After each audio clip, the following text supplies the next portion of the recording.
Vande Devam Umapatim Suragurum Vande Jagat Karanam Vande Pannagabhushanam Mrigadharam Vande Pashunam Patim Vande Surya Shashanka Vanhinayanam Vande Mukunda Priyam Vande Bhakta Janashrayam Cha Varadam Vande Shivam Shankaram Vande Bhakta Janashrayam Cha Varadam Vande Shivam Shankaram.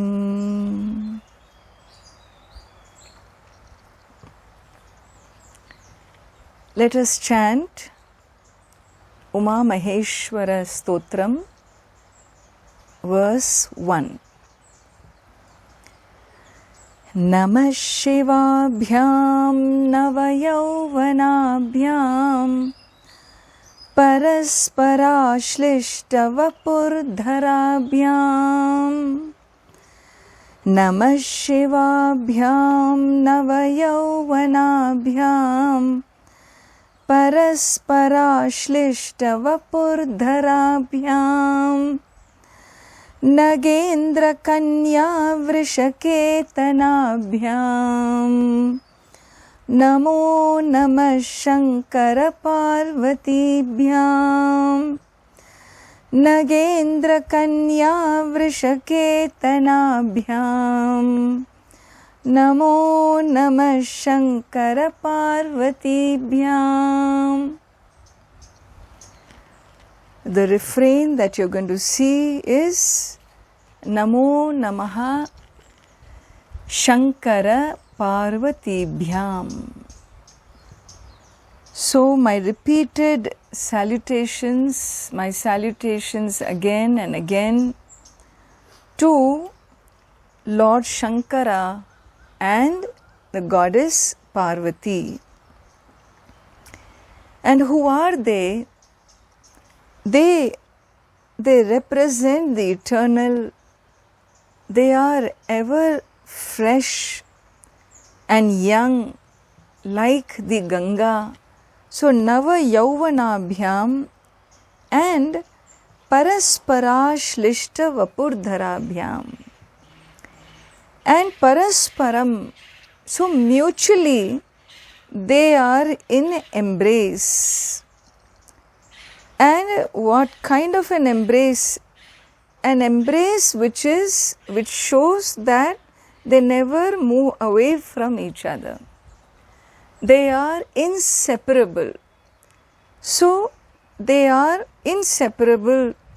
The Parvati is integral part of Shiva. Shiva is integral to Parvati. They are both inseparable from each other.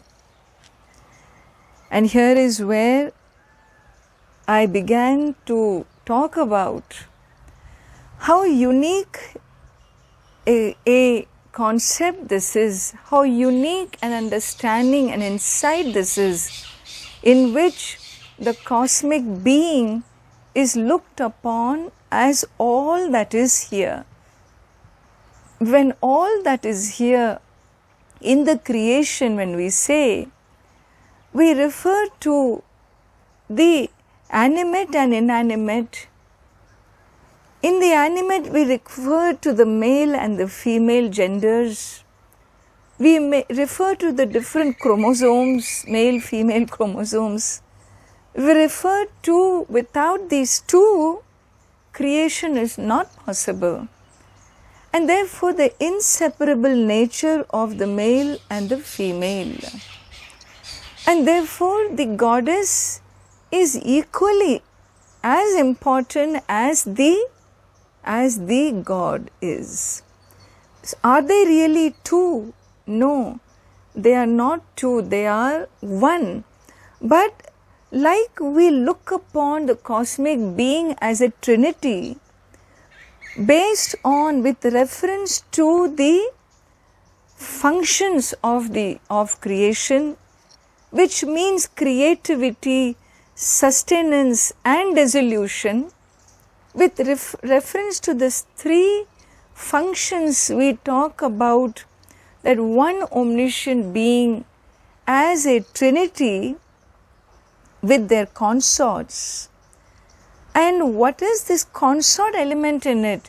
Because no matter whatever be the aspect of creation, whether it moves in growth or moves in sustenance or moves towards dissolution, every progression is connected to the Trinity, and that Trinity is incomplete without the Shakti, the feminine power. And so we talk about the two as being Shiva and Shakti. We talk about the omniscient being as having two aspects. There is no Ishvara without Maya. You cannot talk about omniscience of this universe without addressing the universe. If there is no universe, where is talk about the omniscient creator? And so the creation itself is Maya Shakti. She is the goddess. She is the primordial power, the Adi Shakti. And so we have these two integral to each other, is very deeply embedded in the consciousness of the Vedic civilization. The Vedas themselves show the feminine, the female, the women in a very exalted manner. I mentioned to you how Brahma himself became Manu and Shatarupa. There is no Mahavishnu without Mahalakshmi, no Shiva without Shakti.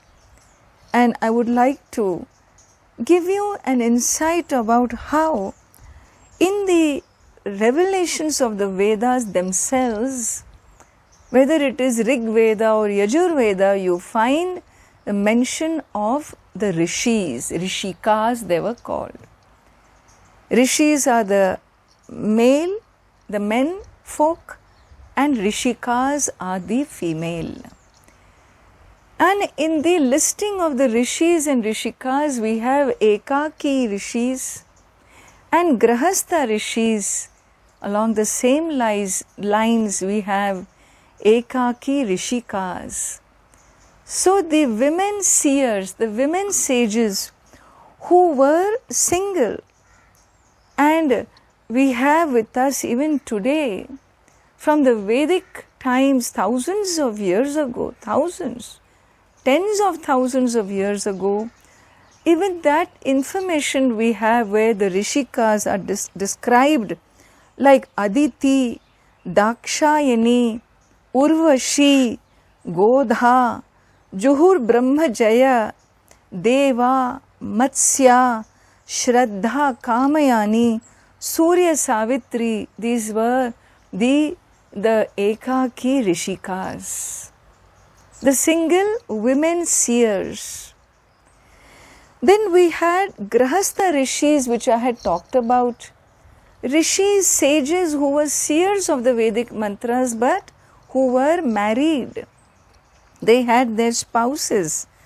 And so 43 such families we have traced even today. Well, in that the Rishikas are 13 in number. And so lot of women Rishis we find like Ghosha, Vishwashama, Swasti, Atriya, Apala, Indrani, Vivriha, Prajapatya, Dakshina, Ratri, Yami, Saparagi, Suradha. These were some of the Rishikas who were the women seers in the Grahastha ashrama. And so the sages, women sages of those times. Lopamudra is a very significant name, wife of sage Agastya, and she is the one who saw she had visions of mantras of the Rig Veda and Yajur Veda. Romasha is another woman saint, Rishi. She is the wife of a king, and she is the seer of a Rig Veda mantra. Romasha was looked upon as a Brahmavadini. Anusuya, the wife of sage Atri, very much known in the Ramayana, she features, and she is talked about as a great scholar and someone who had so much love and compassion for people and doing seva when there used to be drought or famine or any difficulties. So Anusuya is said to be a great giver, a great saintly woman. Well, she had 3 sons born to her of the Trinity, Brahma, Mahavishnu and Lord Shiva. And they became 3 rishis, Rishi Soma, Rishi Dattatreya, Rishi Durvasa. I am going into some details today because I want you to just let your mind relax into timeless India to see how the place of women, how powerful it was during the earlier yugas, earlier ages. We also talk about Aditi. She was a mantra drashta of Rig Veda, one mantra, and also Vaishwadeva Suktam was revealed to her. And we have Apala, Atreyi, and we have so many, Rishi Maitreyi, who was married to Rishi Yagnavalkya. In the Brihadaranyaka Upanishad, great reverence is given to Rishika Maitreyi. She is a great scholar. She also comes into the royal kingdom of King Yagnavalkya. She and Gargi, another great saint and scholar, these women had debates in scholarly debates with the menfolk in the royal patronage of King Janaka.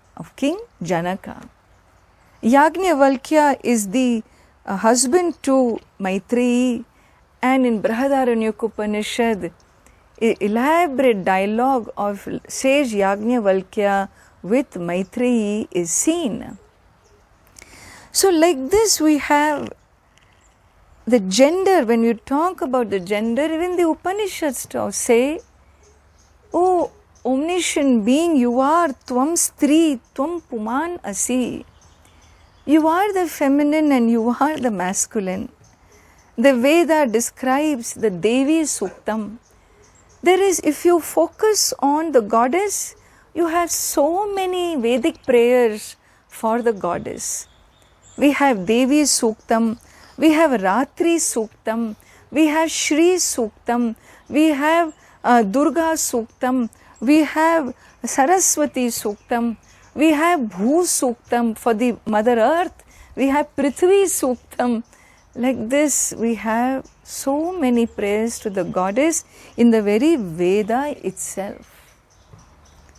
Coming to the Upanishads, Kena Upanishad talks about Uma, the goddess, who gives the teachings of oneness, Brahma Vidya. She teaches Lord Agni, Lord Vayu, Lord Indra. They are given these teachings in the Kena Upanishad. Uma gives. And Mahanarayana Upanishad, Yagnika Upanishad, Devi Atharva Shirsho Upanishad, Saraswati Rahasya Upanishad, these are Upanishads which describe the infinite being as a goddess. And so beginning from the Veda, the Upanishads, let us look at Mahabharata.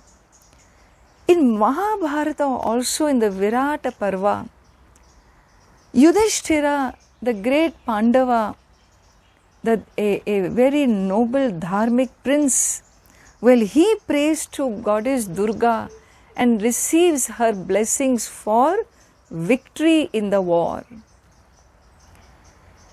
In Harivamsha Purana, beautiful prayers are given to the infinite being as a goddess mother.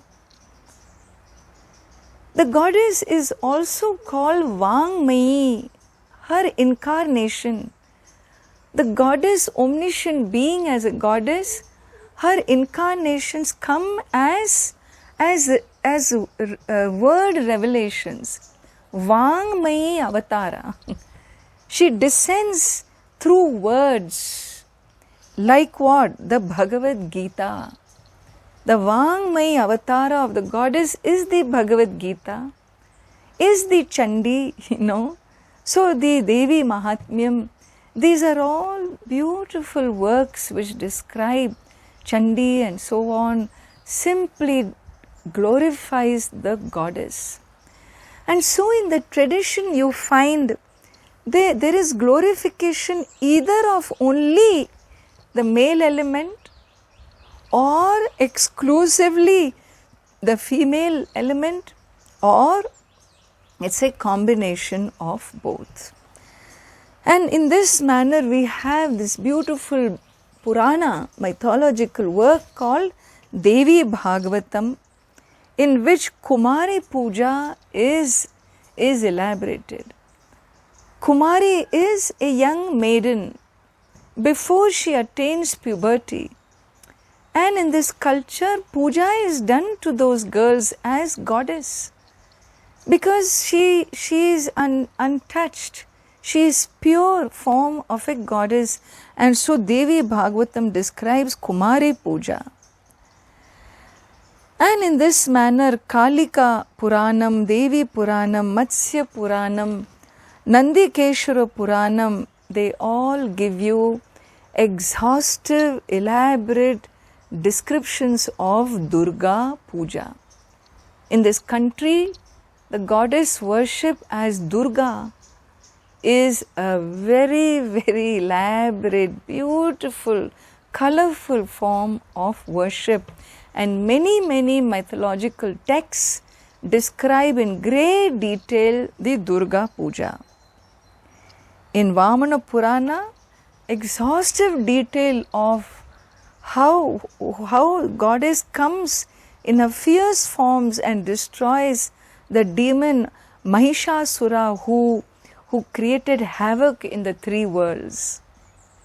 So like this you have literature, so much literature from the Vedic times, the Upanishad, the Puranic literature, they all go into great details of Devi worship. Then you come to the times of Ramayana. Before Ramayana itself is 10,000 plus years before. Historians around the world accept 10,000 plus years ago is Ramayana. I am talking about Puranas, which is older mythological texts, and what to talk of the Vedas, which is so ancient they are. It's so hard to even fathom. There was no such thing as documenting history in those days. That far back is the Veda. And so when you come to the age of Ramayana, the Dwapara Yuga, and when you look into the people, let us say even before Ramayana is the Dwapara Yuga. Let us go to Satya Yuga, the first Yuga, the Yuga of Vedic culture, Vedic society. And there the woman was in her highest place. She was the unifier of this, she held the energy of the society together. She was the prana shakti, she was the power of every household, which she is even today. And in education, in the Vedic society, thousands of years ago, can you fathom, women in education, they were par excellence. And they studied, they became scholars of grammar, of mimamsa, of tarka, of logic, of analysis of the Veda, and they were teachers and seers of all this. When women held, they were heads of educational institutions. They are in that society, in the language, there is a word in the Sanskrit language which was the language of that society. She was called Acharya. Acharya means the one who she is the head of her educational institution. If she was a wife of an Acharya, a wife of somebody who was the head of an institution, she was called Acharyani. Acharyani. These are all there in the literature. If she was a student of the Katha school of Veda, she was called Kathi. If she was a student of Rig Veda, she got a title Bal Manorama, Kashika.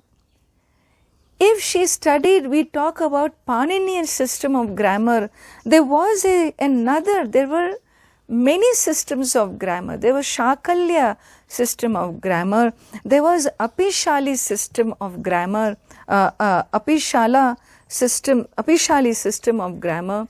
There was Panini system of grammar. Like this, India had in those days 9 systems of grammar. System, understand? 9 systems of grammar of the Sanskrit language. To know you can master one system. And there were Hanumanji in Ramayana, he is known as Nava Vyakarana Pandita. He was looked upon as a scholar of 9 systems of grammar.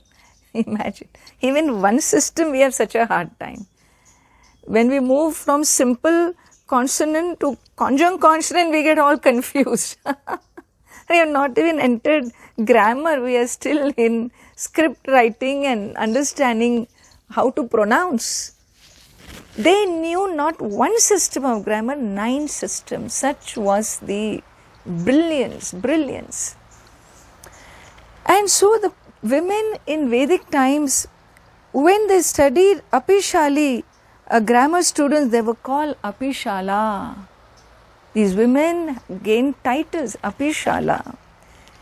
If they were students of Mimamsa or analytical texts analyzing the Vedic rituals, and so that was called Mimamsa, students of Mimamsa of Kashakritsna.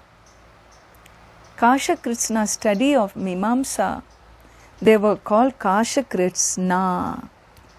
And so you have, in education, there were great scholars. Women and academics went together from Vedic times in this country. What to talk of, what would have followed.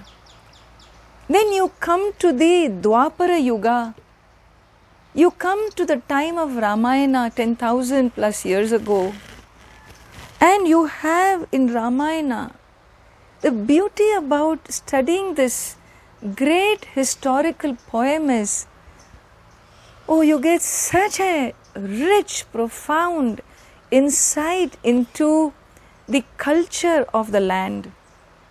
You get an insight into the lifestyle of the people, the attitude towards men, towards women. And here in Ramayana, we have so many great women, so many women. I'm coming to Mahesvara Stotram, don't worry. Let us revel in understanding the consciousness of the people whose view with reference to women what it was in the ancient Vedic civilization. And so in Ramayana itself you have, of course, we have Sita Devi. Sita Devi, till today, she holds the consciousness of every Indian woman. Every Indian woman. At least until my generation, I can say. Really, literally, and till my generation, I can say, because when girls would get married and they were sent away by the family, mothers will always advise their daughters, look, you are entering a new home. You don't marry the man, you marry the family in the Indian weddings. And therefore you are entering a new home, new family members, and she will say, be like Sita. Be like Sita means Sita represents in this country a lot of titiksha, endurance. The capacity to sacrifice, the capacity to stand with truth, the capacity to endure pain of life. That goddess, that symbol, that icon, that archetype, that inspiration is Sita Devi. And so Sita is looked upon a dharmacharini. Why I said till my age? Because in my next generation, I remember, one of my students, she was getting her daughter, organizing a marriage, and when she told her daughter, I was talking about the greatness of the culture, and then when she comes and tells me, Amma, but that may be in your life, but not in my daughter. When I told her, be like Sita, because that's what my mother told me. And then my daughter replied, well, he better be like Rama if you want me to be like Sita. So, if he is Ravana, I will not be Sita. Well, of course, that's understood. But today's women are a lot more articulate, no? Not that Sita Devi was not articulate.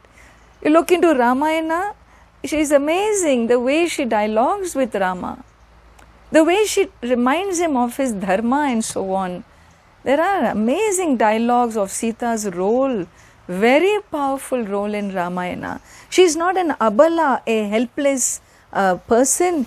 She whatever she does very consciously to only support Sri Rama in vanquishing adharma. And so you have Sita Devi's life. Even Ravana, who goes to take her away, abduct her, even he talks about her as a pandita. She is a great pandita, he says. Anyway, we have other great souls in Ramayana like Kausalya, like Tara. Tara, who was the wife of Sugriva. Great politically very astute she was. And Sugriva's ally, like Lakshmana, who becomes furious because the Sugriva does not support or honors his words. It is Tara who pacifies him with diplomacy, skillfully. And so women like Tara, like Shabari was a woman of great knowledge. She served her knowledge is said to be at par with the ascetics with whom she lived. And she later on, she manages her ashram. She supports other educational, ashrams in education. And Shabari's work in Ramayana with political, institutions and so on is great because of her wisdom. Same way Kaikeyi, they were not only scholars, till in Ramayana they were also politicians and warriors.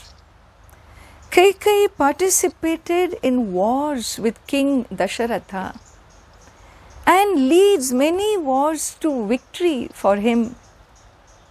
And she is also very conniving.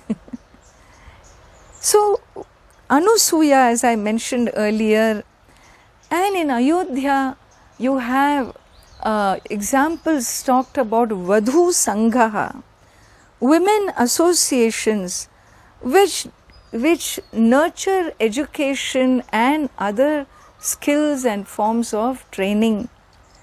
And that's how Ramayana, the women in Ramayana are so enriching, their stories are so inspiring.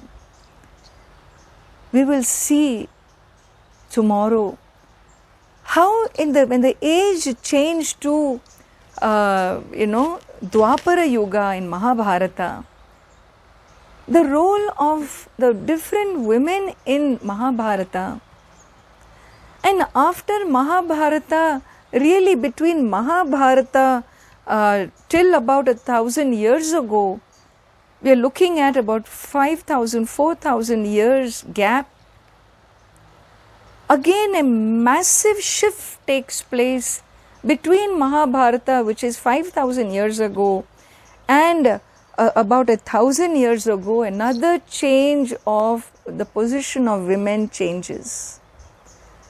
And then the 1,000 years, 800 years of Islamic rule, what happens to the women folk of the society?